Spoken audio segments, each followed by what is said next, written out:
We step into the world of big dreams, big moves, and big money. It's the Big Cheese Miami Recruiting and NIL Report with Manny Navarro. After 40 years, the Big Cheese remains dedicated to serving the finest Italian dinners, pizza, pasta, subs, and salads. All of their pasta is imported from Italy and cooked fresh every day. Visit BigCheeseMiami.com. Now, let's find out who's the Big Cheese the Miami Hurricanes are working on with insider Manny Navarro. Right. Good afternoon to you, sir. Or good morning to you, sir. How are you doing, my friend? Doing good, just ramping up for college football free agency and all the guys that'll be entering the transfer portal here in the next couple weeks. All these exit meetings are basically taking place throughout the sport, and all these kids are finding out how much money they're going to make next year and deciding whether or not they're going to stick around. And so when January 2nd hits and they can start signing and figuring out budgets at different places, that's when we'll get some answers here. All right, so talk to me.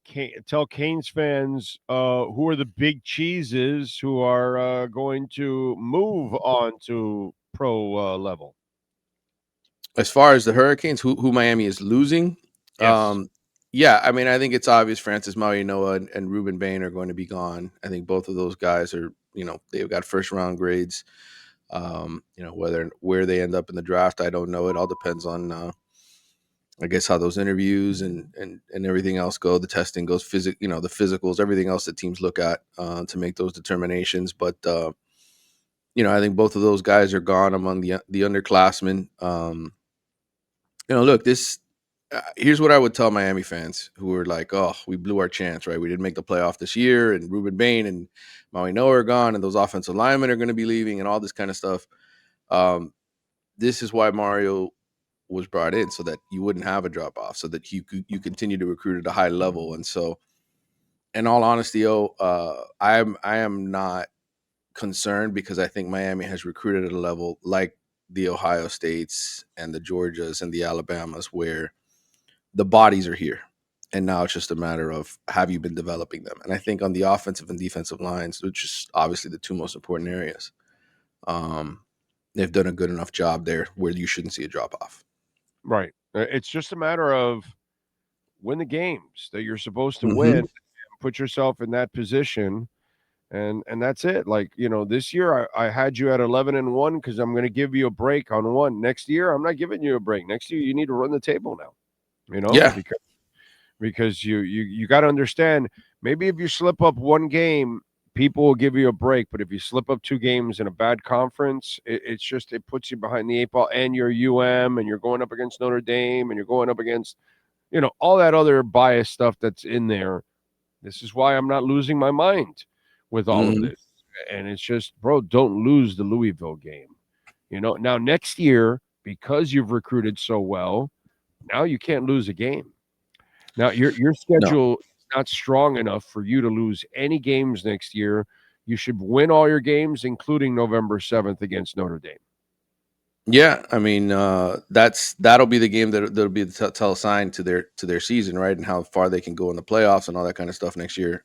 Because Notre Dame, yes, they're losing Jeremiah Love, and there'll be guys that go pro for them, but they're just like Miami. They recruit at a high level. They're going to have their quarterback back in CJ Carr. He's been phenomenal this year. CJ Carr. I mean, I was telling you going into that game, like, this kid's the real deal, and he's lived up to it. But yeah, the rest of that schedule, I mean, you got at Clemson.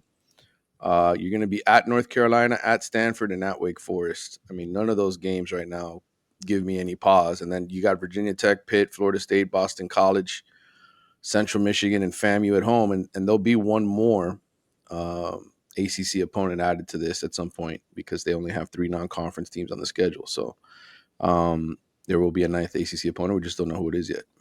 Okay, so let me ask you something for playoff purposes for tomorrow. Talk to the Canes fan out there. What are they rooting for that you think will sneak them back into the playoffs? Is it a BYU loss? Is it an Alabama loss? Talk to me. What do you think needs to Yeah, really happen? all I can do is give you my best guess, because who really knows what the hell the selection committee is really looking for, and what their agendas are underneath the table. But the way I read the situation is, number one, you need BYU to lose, because BYU would with a win automatically qualifies, and I don't know that they're going to knock Texas Tech out of the field. So you essentially need to move 2 spaces up here. If you're Miami, you're at number 12. You need to move into the top 10 if you're going to move in the field. BYU losing is a requirement for that. Now, the next variable is what happens if Miami and Notre Dame are side by side. A lot of people are speculating that if that happens, the committee is going to flip the teams, because they're going to look at the head-to-head result. Now, what guarantees Miami and Notre Dame being side by side? Making sure Alabama doesn't lose, because if Alabama loses, then all of a sudden they can flip Notre Dame and Alabama and just say, well, Miami and Notre Dame aren't next to each other in the rankings. And so now Miami can't pass uh, Alabama or Notre Dame. And I can guarantee you, with the SEC bias that we've seen, they are not going to penalize the loser of the SEC championship game and knock them out of the playoff, especially if it's Alabama. They did it to them last year. Alabama did not make the field. If it's a close game with Georgia, I guarantee you Alabama will not be dropping out. So to me, I think that helps. And then the one other game I would say is, if Duke upsets Virginia Oh God. and the ACC is potentially in a situation where they don't have a representative, that gives the committee extra impetus to flip Miami and Notre Dame. So if we recap it, BYU losing is number one. Alabama beating Georgia or staying close to them is probably more helpful for Miami than the other way around. And then the next step would be James Madison winning their championship, finishing 12-1, and Duke beating Virginia. And then the selection committee saying, well, we can't screw the Hurricanes, or the ACC rather. Let's put the Hurricanes in ahead of Notre Dame. So I know it's a long, complicated explanation, but that's the best I got for you right now. Isn't this Billy Napier's James Madison now? Yes, he will be taking over as the coach of James Madison this coming season, and I'm sure he'll do well there. Every coach who goes to James Madison wins, dude. Like, that is James Madison, Richmond Spiders, like Louisiana Tech. There's like some of these programs around the country that they're like sneaky good. Like you take them on under you take them for granted or something, and that they might bite you in the ass. And James Madison is one of those too. Yeah, they're one of those kind of programs. yeah, So, yeah. they will. They always do well. They're well funded, and they have good players. I mean, Signetti obviously came from there, had success there, and so to me, you'd be dumb if you're a coach and you pass a job like that up at this point. Yeah, definitely. Plus, you're making all that other Florida money on the side, so Yeah, you're getting supplemented either way. they're paying you the difference anyway. So you're still getting paid a boatload of money either way, and while you're coaching James Madison, so it's a smart on his part. All right, let's on the recruiting side. What do we know?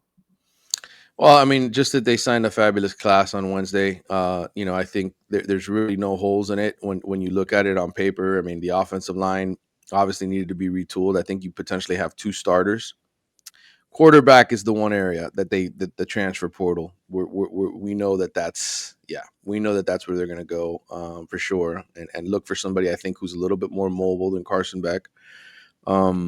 Somebody that they can use in a multifaceted offense. People have been speculating it's going to be the quarterback from South Carolina, Lenora Sellers, if he doesn't enter the draft. So I don't know if that'll be the case. I don't know if it'll be Sam Levitt from Arizona State if he ends up entering the portal.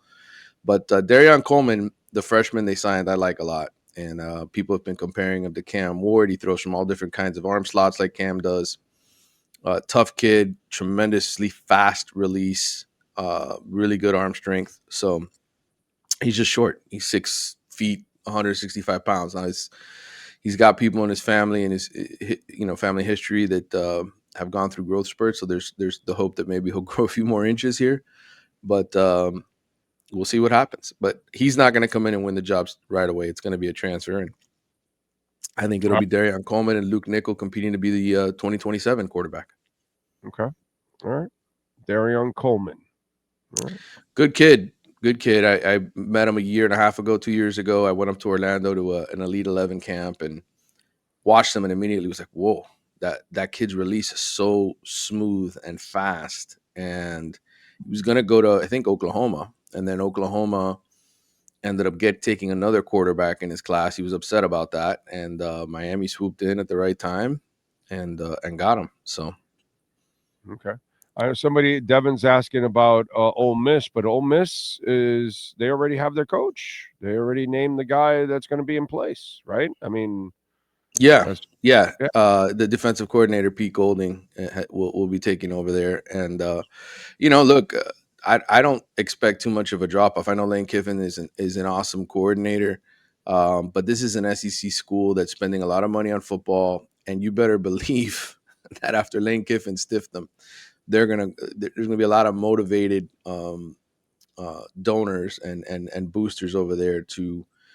Is Golding a charismatic guy? I don't know. Well, he's been on. I think he came from Alabama previously, or Georgia, and one of the SEC schools. I'm forgetting which one it was. And he's been around a lot of great players for many years as a coordinator. So, I think he's well liked in that locker room. Obviously, Ole Miss is known more for its offense than its defense, but I think he's been around enough guys over the years to earn the support of that roster. And we'll see what kind of play caller they get in there, who they hire to replace Kiffin. But that's what the next month is all about. Oh, there's going to be a lot of movement going on.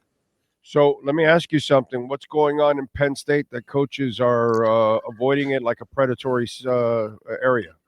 Really interesting situation. I just wrote a story about that today. Should be posting online for the Athletic shortly. But I mean, it's crazy. They only signed 2 high school recruits. I mean, is Jerry Sandusky still hanging on there or something? What's going on?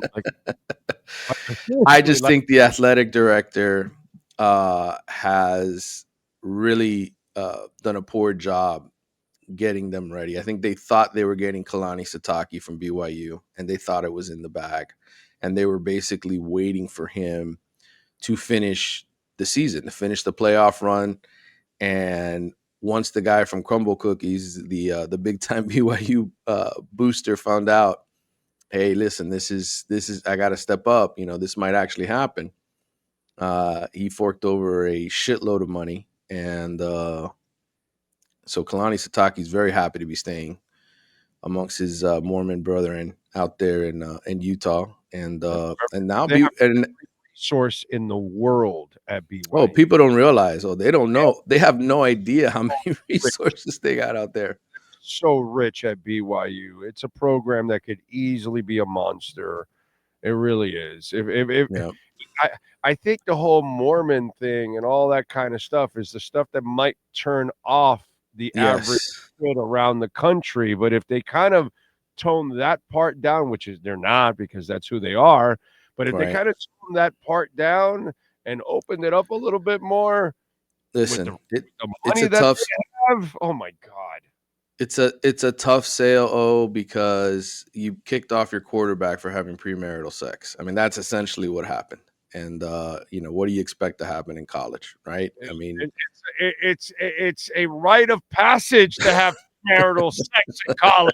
What the hell are you talking about? Why am I becoming a frat? Why am I becoming an athlete? Why am I becoming a musician? I want to get laid. Let's go, BYU. Come on. Catch up to the rest of the world. Yeah. That's the problem. All those kind of things. And going back to the original conversation in Penn State, you had a 3-game. Oh, that's it. We're going to shit on you as a coach and you're gone. And I think the rest of the coaching world is looking at that place going, bro, they might be Penn State, but they act like they're minor league there at times, right? Is that what's going on? They do, certainly. And I think what wasn't appreciated, people forget, like before James Franklin got there, the mess that he essentially inherited, Penn State wasn't thriving. I mean, they haven't won a national championship since 1986. And I get it. There's a lot of Penn State fans out there. We got a lot of editors at The Athletic that went to Penn State. So I hear them talking. And when I was arguing with them that Florida and LSU were clearly better jobs than Penn State, they were like, no, that's impossible. I'm like, dude, what has Penn State done? Like, what have they done? Like, you want to criticize Miami and say Miami hasn't done anything in a long ass time. What has Penn State done? Like, it's been a place of misery for a long time. So I just look at their uniforms. They are misery. I mean, give me a break. Look at Penn State. Everything about Penn State is miserable. Their look, their uniforms, obviously their recent history under Paterno there. I mean, there's a lot of misery going on. Those people don't realize que they need un despojo, like fast, like fast. absolutely. We need to see a couple old ladies from Hialeah doing a little Santeria over there, bro. The reality is there's not much difference between Penn State and Nebraska. And from a recruiting standpoint, you know, Nebraska has to go everywhere else to go get their players, and Penn State does too. That's just the reality of it. Yes, they've got Philly down the road, but a lot of those Philly kids and those New Jersey kids, like, they want to go to Notre Dame, or they want to go to Ohio State, or they want to go play, you know. So I just, they're in a tough situation, and I think they were banking on Sataki. And now that didn't happen, every other coach is gone. Every other coach is already committed elsewhere. Okay, so if you're the Iowa State guy, you see that shit going on. You've done a monster job there. You're about to be able to write your ticket to go almost anywhere. Why go to Penn State? If I'm the Iowa State guy, I'm holding out for a better job than that mess at Penn State. But that's just me. I mean, money cures a lot of evils in this world. Now, I will say this about Matt Campbell. He has been offered a lot of money to go other places before because of the job he's done at Iowa State, and he hasn't left. So this will be a really big test to see it. And I'll tell you this, man, like, again, and I told you, they signed 2 guys. If they don't promote Terry Smith, who's the interim coach now, everybody else who they have coming back, which, by the way, it's not that good. I looked at their roster. It's just not that good. They were 6-6 this year. If those guys leave and they have 2 high school recruits coming in, like, what happens then? Like, do they even have enough to field the team next season? Because all those kids could go in the portal and just say, screw it, I'm not sticking around here. Are they suddenly going to become what Indiana was? Is that what's happening here? Did Indiana and Penn State switch spots in the world? Like, is that what we're going to see here? So I'm not leaving Iowa State for Penn State at this moment. If I'm him, I'm waiting for another job is what I'm waiting for. Because right now I'm God at Iowa State as it is. Right. So, you know, why do I need to leave? I'm super comfortable. Let me wait for another job that becomes available in the Big Ten or SEC, and then I'll jump in because I know people are going to be knocking on my door. If I'm him, that's not the place I want to go to. I saw that and I was like, wow, dude, no, you're on a good path. Don't inherit that. Well, I think Penn State's other option is Manny Diaz. I think that's the only other one that makes sense to me. I can see Manny taking that job, actually, because you're coming from Duke. So yeah, right. I can understand that one, actually. Yeah, and that's the only name I've been told by a lot of other GMs I've been on the phone with. They think that Manny's the only one that they could at this point get. And he knows the place now. Mm-hmm. So right. Yeah, he was the D coordinator there, so he has some familiarity with it. I think that would be a good move for Manny, and a good move for Penn State is to get a guy. That's what you want to do. Move from Duke to Penn State. But Iowa State, I know Iowa State is not Penn State either, technically, but this guy has made him and his position super sexy, that there's going to be another monster program that will knock on his door sometime next year.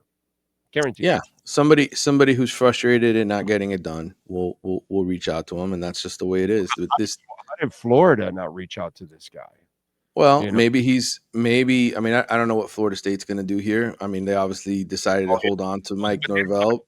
Apparently, right? To get rid of Norvell, right? Is that the problem? It's 60 something million dollars to pay him to go away. Yeah, because are they still paying off the other guy that went to Texas A&M? Are they still paying him off? You're thinking about Jimbo? No, Yeah. Jimbo. All right. No. I think that's over and done with. Yeah, all their and Okay, Jimbo so left, for Texas A&M. He was looking at that as a promotion. you like the Summerall guy that Florida got? I think he's good. I don't know that he's great. I the problem with Florida, as long as I've been studying this roster construction thing, they decided to invest when they decided to basically put all their marbles in recruiting, right? And Billy Napier developing guys. If you look at the way, because Mario and Billy were hired at the same exact time, Mario cared about recruiting, But but he NIL. also knew I don't have any frontline guys, and I got to win Right. if I'm going to have any success here. And the problem was Florida said, no, we're going to just pay DJ Lagway a shitload of money to come here, and he's going to be the savior. And he clearly wasn't. So I don't. Clearly didn't what's it called, compliment him from the get-go so he can grow a little bit better too at the same time, because Right. But you know, but they basically threw all their marbles in on DJ Lagway and a lot of those young players. And the thing is, though, if you don't win on the field, and again, Florida's in a much tougher conference, like week to week to week. You have injuries and but they were a talented team. There was no doubt that's one of the most talented teams Miami faced this year. The problem was they couldn't win because Lagway wasn't good enough and that offense wasn't good enough. And so and this is a defensive coach that they're bringing in, So I don't know. They're gonna, to me, the offensive coordinator Buster Faulkner, who they're bringing in, is good. He was good at Georgia Tech, but I got to see what they have around Lagway. What kind of offensive line is he going to have? Running back, all that stuff. And at Florida, you got to win something. You can't go 4-8. You can't go 6-6. For the Iowa State guy, if I'm Florida or Florida State, that's the kind of guy I want, bro. Right. That's the kind of guy I want, dude. Like that would have been right there. Yeah. That's I don't know anything about this guy from Tulane, right? I think it is. So yeah, he played at Kentucky, and obviously he started off at Troy, won at Tulane. So he had success at two G5 schools. That's the difference between him and Napier. Napier only won at Louisiana. So, I mean, look, I think he's an upgrade over Napier because he's done a better job utilizing the portal. Like they identified the right guy after they lost Darian Mensah and Retzlaff to come in and lead Tulane to the conference championship game. So he's good at. He's more of a modern day coach, a better fit for Florida. But you're asking me, is he Lane Kiffin? Is he going to lead them to national champion? I don't know. I don't see that necessarily. I think he can get them to 9-3, 10-2, and be on the doorstep of the playoff every single year. But I don't know that he's going to elevate them to Urban Meyer, level. By the way, back to the James Madison conversation.